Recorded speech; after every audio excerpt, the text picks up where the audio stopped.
Neighbor next door. Of course. We love Nana Bali. Thank you, Nana Bali. But I suppose I wanted to share a little bit about the eruption and what had happened and how we responded to that. Because I already had the message from Pele. She said, you've got to pack your bags. You have to get heavy, okay?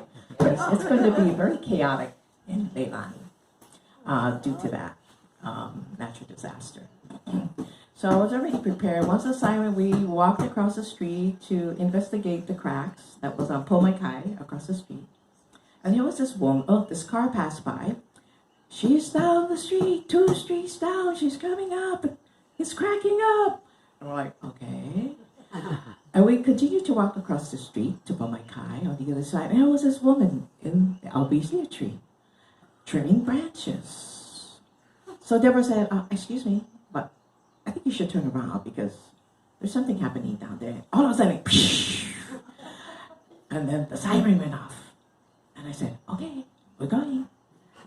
And we went. And so we moved up to Volcano and stayed there with our friends for a couple weeks, I guess. And then we moved down to Fern Acres and stayed there for a few months until it was ready for us to come back closer to the house. And during the time of the eruption, there was so much activity going on in Leilani and all of the security that was happening there from National Guard to police department to civil defense to help to manage the safety of our community.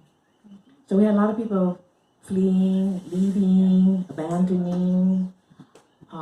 It was a state of shock in our community, but there was a sense of community when each and every one came together.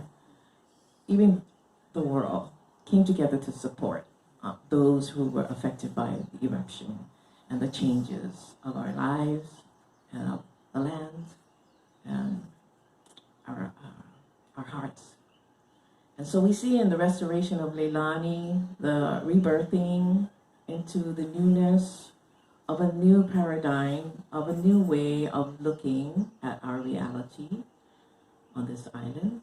So I believe that Pele gave us a gift. It wasn't only hers, you may know. There was another energy there was a different kind of energy, but both of the energies was lava. The reflection of the lava flowing over the land, and in the sky was the red skies of Laka. Laka is a patron goddess of the forest, and she's known for the greenery and the adornment for all of the hula dancers. And so in that, it's a drama, it's a story, right?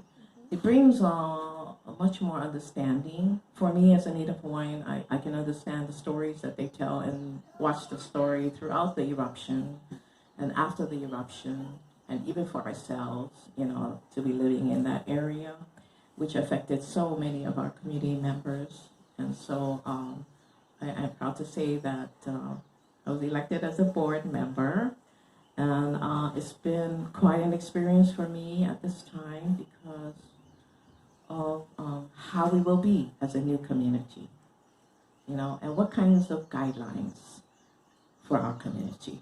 I would totally love to see the Aloha Spirit as foundation of our guidelines, and to also incorporate what is necessary to, most of the main concern is about the property value, but it's not so much that. We may think it is. There's much more richness besides that. The value of each other, the value of our community, and the value of us dreaming all together. And I believe that we are in the new paradigm of peace. I've always held that banner in my lifetime, that I will see peace before I leave. And that I hold true to the writings. And if we can manifest the unity of ourselves first, with each other, and extend it into our community and even to our government as they see that it starts from the seed, ano ano, where the root is set, and we become that beautiful tree again, which hopefully will heal us.